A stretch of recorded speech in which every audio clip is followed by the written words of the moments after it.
Welcome back for our fourth and final week of discussing this strange book of wisdom, the book of Ecclesiastes. For the last several weeks, we've been taking a journey of sorts with this preacher, Kohelet, and observing as he has all the various ways in which our searches for meaning and happiness in life can go awry, how they can be found empty, hollow, vain. We've looked at the vanity of wealth, and we've looked at the vanity of work as a way to find meaning and happiness in life. But it's worth pointing out that what Kohelet is doing, what this preacher is doing, is not really unique in his context. Remember, as I said, this book was probably written somewhere around the 3rd century. And at that same time, there was a sort of explosion going on in the ancient world in Greek philosophy. By that time, you had different schools of philosophy that had developed, schools like the Platonists and the Aristotelians. You had young schools that were beginning like the Stoics and the Epicureans. And these schools of philosophy were sort of what dominated the ancient world, and most of them were focused on the same question that Kohelet was. They were having a debate. At the heart of these ancient philosophical schools was a debate over how to attain meaning and happiness in a world of unhappiness.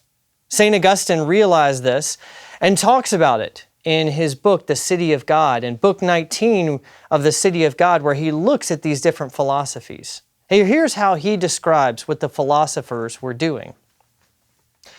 The philosophers have devised a great multitude of different arguments concerning the supreme ends of good and evil.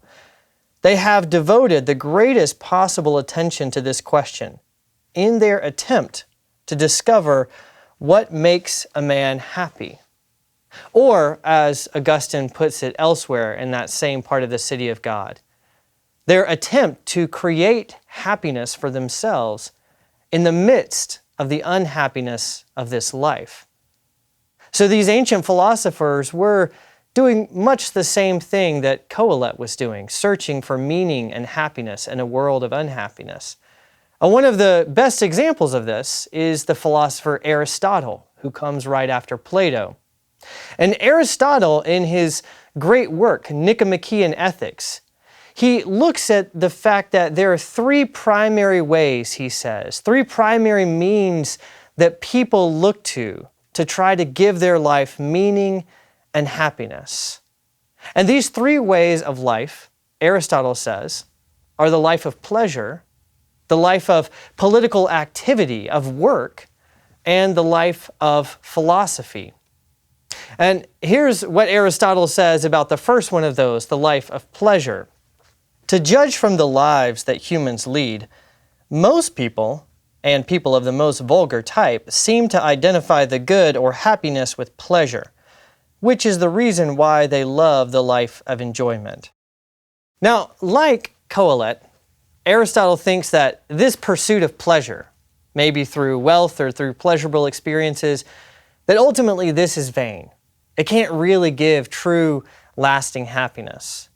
And he also says that those people who don't turn to a life of pleasure, those people who instead seek meaning and happiness through work, through political activity, through their expending their lives to try to build something great, something lasting, to build a name for themselves, to receive honor and acclaim through their work.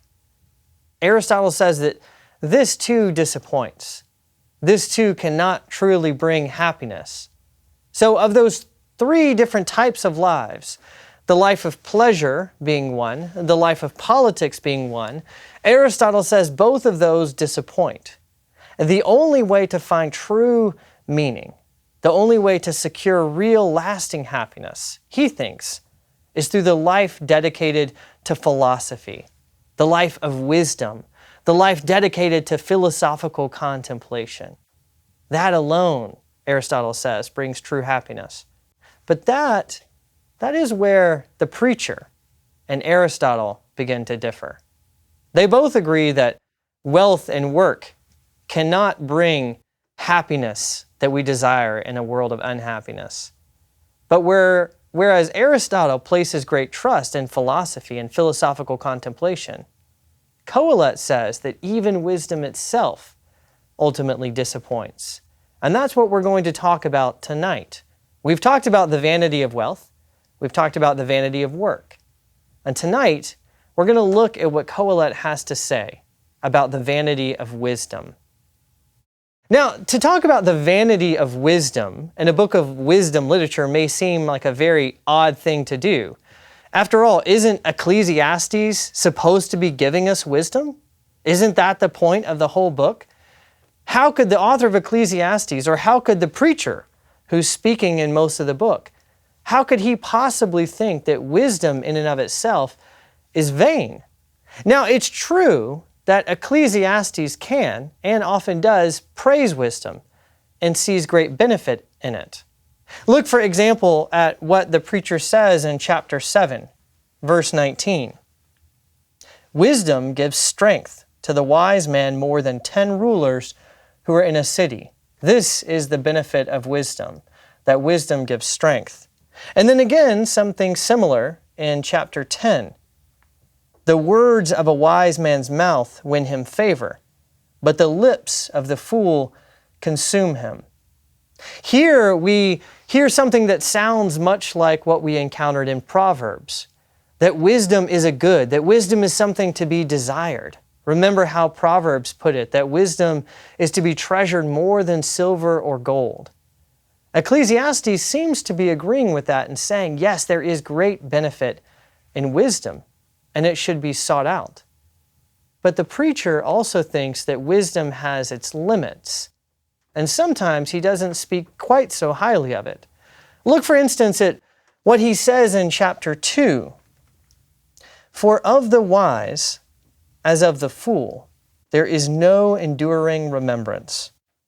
How the wise dies just like the fool. So I hated life. All is vanity and a striving after the wind. And then look again in chapter 7.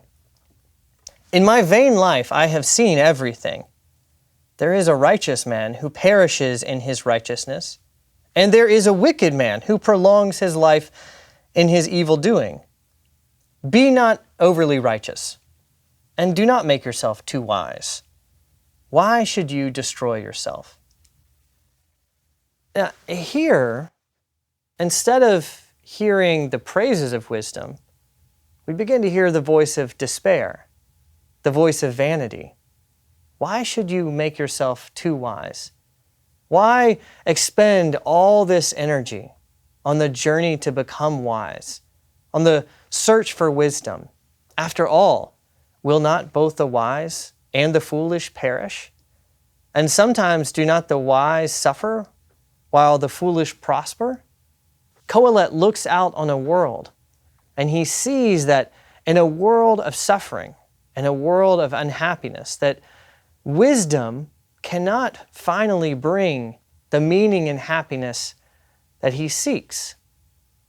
And how can we reconcile this, though, with what we read in the book of Proverbs, that wisdom brings life and happiness? Well, to understand what Ecclesiastes is trying to teach us, to understand the wisdom that the preacher has to offer us, I think that it's very important to look at precisely why he thinks wisdom is vain and what kind of wisdom he's talking about here. Now, already we've seen one reason that Kohelet thinks wisdom is vain, and that is death, because even the wise and the foolish will have to die. And so, why spend all of your life in this pursuit of something that cannot guarantee you immortality? But there are two more reasons that Kohelet looks out and he thinks wisdom is ultimately vain. And the first of those reasons is that wisdom is inaccessible. Wisdom is elusive. Even for those who seek it, wisdom seems impossible to find. The second reason is that the wise, those who have wisdom, even they are corruptible. Even they are fallible. Even they can't really trust their own wisdom sometimes. Let's look at these two in turn. First, I want to look at what he says about wisdom being inaccessible. And here's what he says in chapter 7. And remember, at this point, he's gone through most of his sort of journey that he started off in chapter 1, where he has sought through wisdom, through observation, through understanding to come to understand the world and what brings happiness. And here, look what he says in chapter 7. All of this journey, all this I have tested by wisdom. I said, I will be wise, but it was far from me. That which has been is far off, and deep, very deep. Who can find it out? This seems like a very odd comment for the preacher to make this far in his journey. How can he say that by wisdom he has searched all these things out, and yet that wisdom seems far from him, that it's inaccessible? What's going on here? Well, to understand that, we need to think about what the preacher means when he talks about wisdom. Does he mean the same thing that the book of Proverbs does when he says that all of these things he has tested by wisdom? Is this the same wisdom that begins in the fear of the Lord? And the answer to that question is no. Remember what I said in chapter 1, or in our first week, of studying the book of Ecclesiastes, how I drew attention to this phrase, under the sun, that occurs 30 different times throughout this book, how it signals something about Kohelet, the preacher, his method in going about gaining wisdom. This preacher's wisdom, when he says, all of this I have tested by wisdom, it's not based on the fear of the Lord. It's not based on looking to the revelation of God.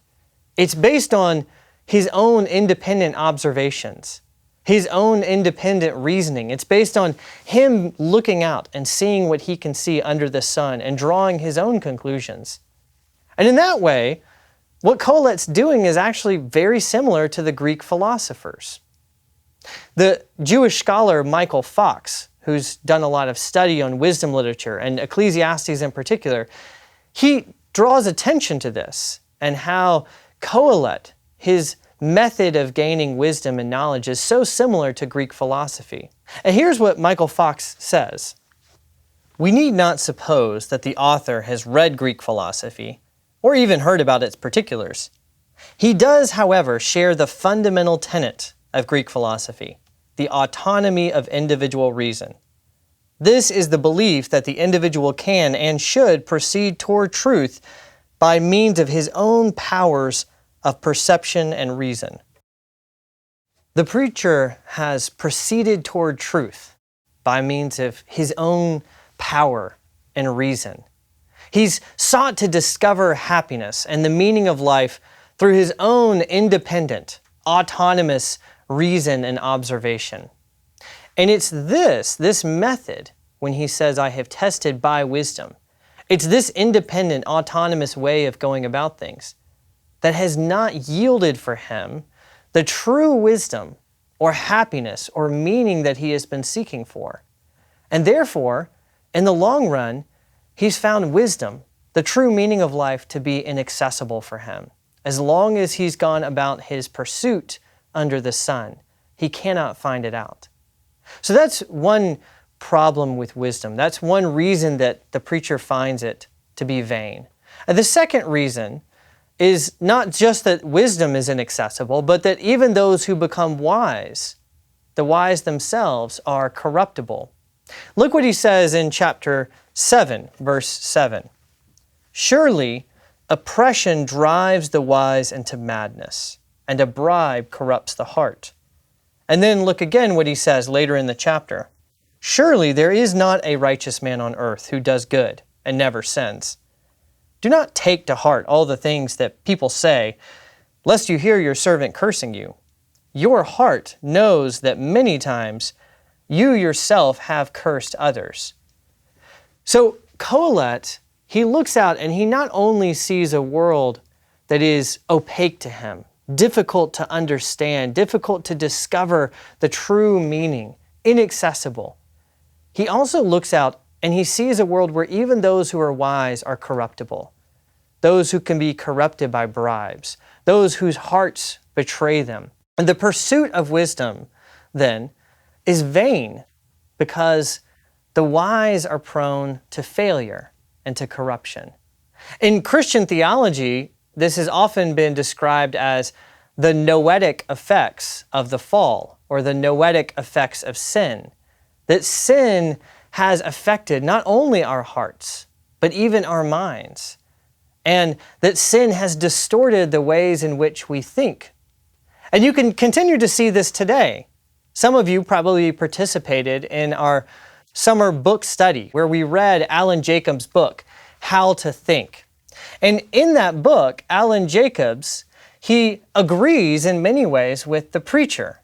He agrees that our thinking, our ways of thinking are often corrupted and faulty, that they can be corrupted by emotional responses, and that many times our ways of thinking are really much more due to unconscious prejudices or to tribal identities and groups that we belong to than they are through real trustworthy thinking. And this happens even for those who are wise or intelligent. So what then does this have to teach us today? This lesson about the vanity of wisdom, that wisdom is inaccessible, and that even the wise are corruptible.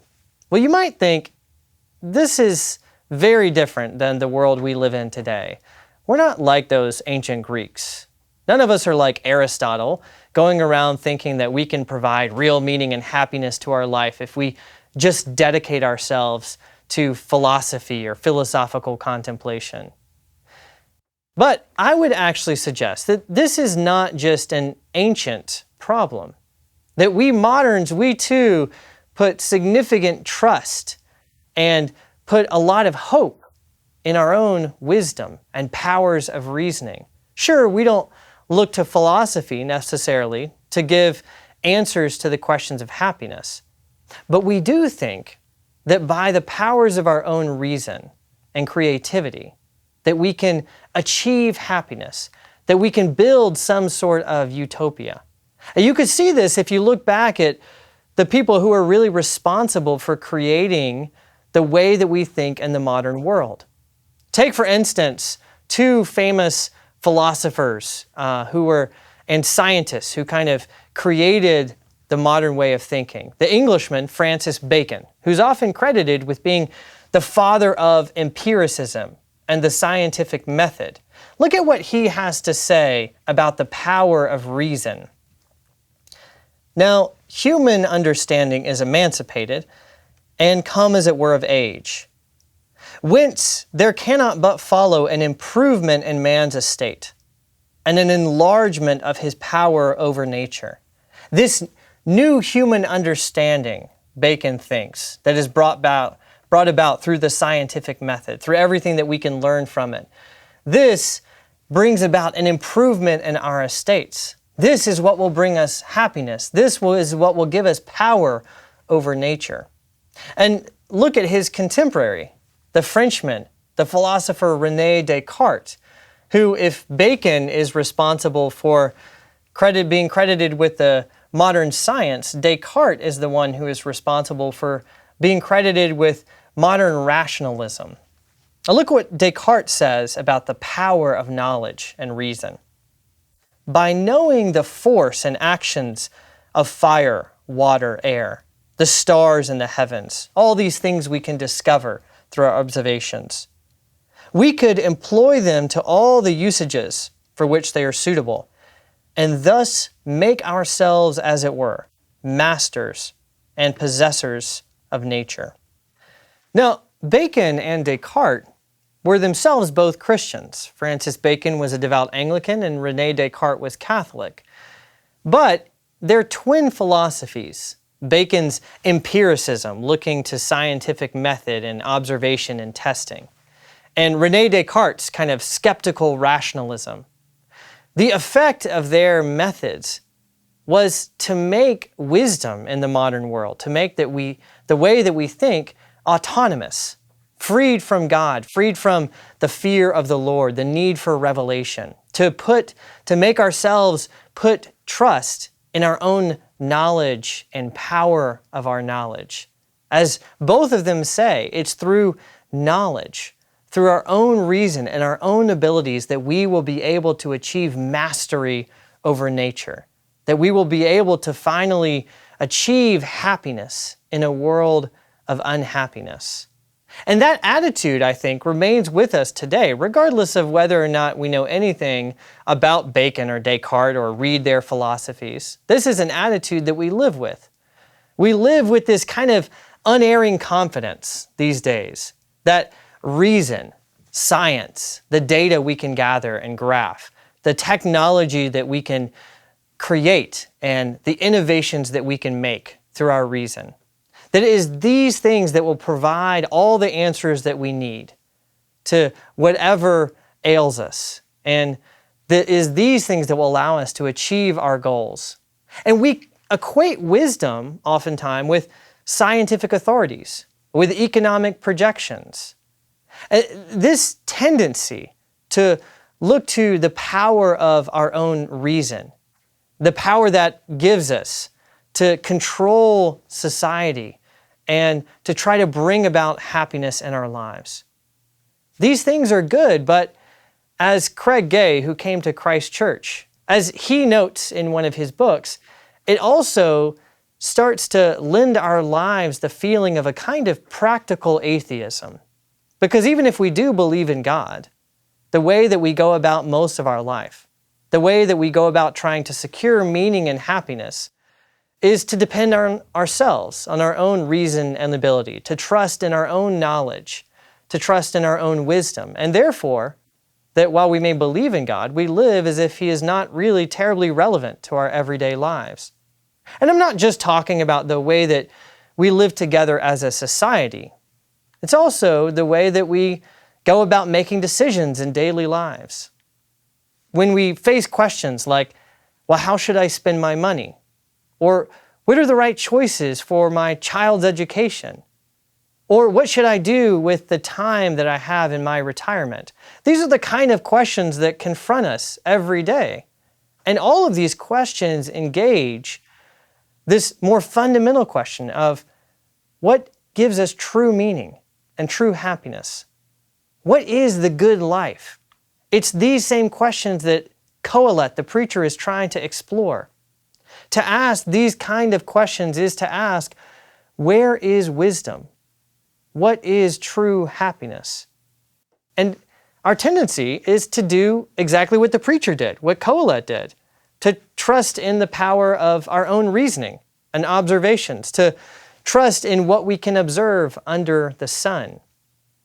And that's why we need to read this book, because we need to learn the lesson that Ecclesiastes teaches us, that the preacher had to learn through his own experience.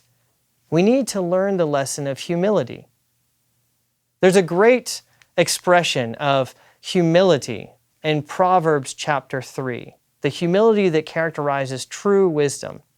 Listen to what Proverbs says, chapter 3, verses 5 through 7. Trust in the Lord with all your heart, and do not lean on your own understanding. Be not wise in your own eyes. Fear the Lord, and turn away from evil. Fear the Lord. This, Proverbs told us, this is the beginning of wisdom. And remember, as I said back when we first started this course together, when we were looking at Proverbs, that to fear the Lord means, exactly as Proverbs 3 says, to not trust in yourself, to not lean on your own understanding, which is exactly what the preacher has been doing for most of the book of Ecclesiastes and has found vain. In that first week when we were talking about wisdom, I quoted the theologian Karl Barth in describing what the fear of the Lord means. And I want to return to that quote again, or remind you of it. Here's what Barth says. He who does not fear the Lord betrays himself by his insistence that he needs no counsel because he is his own counsel. On the other hand, Barth says, he who fears the Lord stretches out his hands, asking for discernment and understanding, for wisdom, and thereby for the art of living which he does not yet possess. He is ready to receive, to accept the gift. I think that that's a great summary in many ways of what the book of Ecclesiastes is trying to teach us. It's trying to teach us that we go awry when we think that we need no counsel, when we think that we have already attained wisdom, when we think that we can trust in our own independent reason and observation.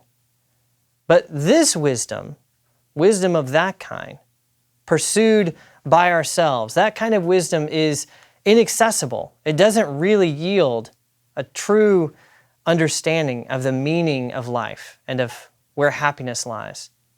And our wisdom is corruptible.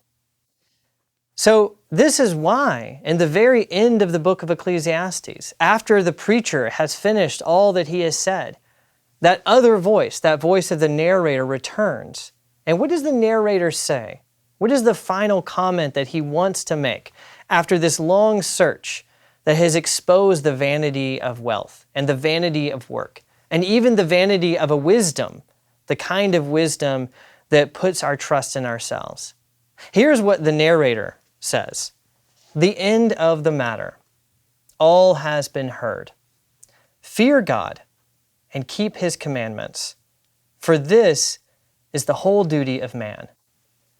This is exactly where we should end in our study of the book of Ecclesiastes, this very strange book of wisdom, this book that teaches us precisely by critiquing a lot of the things that we look to in life for meaning or for happiness.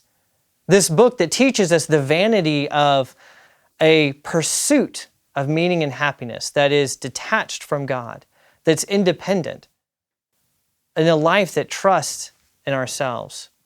This journey for the preacher, where he tries in vain to find meaning and happiness without God, this journey ends with the comment of the narrator. All has been said. In the end, fear the Lord. And so Ecclesiastes ends where Proverbs begins, with the fear of the Lord, with the understanding that we cannot trust on ourselves, that we should not lean on our own understanding, that we should fear the Lord. And then if we want to have true meaning and true happiness in life, it begins with a posture of knowing that we must receive wisdom from above. It's easy to read or study the book of Ecclesiastes and come away with a sense of despair. But I hope that has not been your experience, because the purpose of Ecclesiastes is not to make us a people of despair, but is in fact to make us a people who are wise, a people who understand our own tendencies to fail, our own fallibilities, a people who look to the Lord, a people who recognize our own limitations and begin our life by fearing the Lord, by recognizing our dependency and our need for Him.